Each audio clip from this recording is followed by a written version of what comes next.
अस्सलाम वालेकुम। तव्हां ॾिसी रहिया आहियो टीएन न्यूज़। ख़बर शामिल करियूं था ધાબેજي खां। हैदराबाद यूनियन ऑफ जर्नलिस्ट जे सॾ ते आमिर मीर ऐं शफकत इमरान जी गिरफ़्तारी ख़िलाफ़ ધાબेजي प्रेस ख़िलाफ़ अॻियां एहतजाजी मुज़ाहिरो कयो वियो।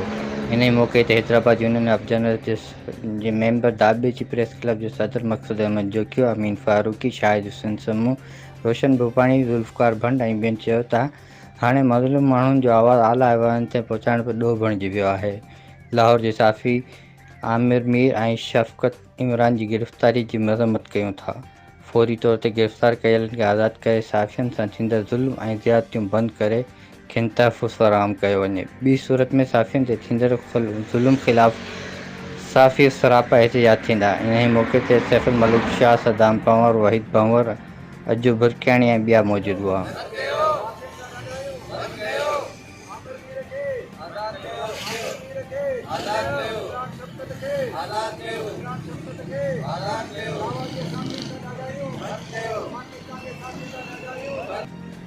रिपोर्ट शाहिद समूह टीएन न्यूज़ ધાબેજي।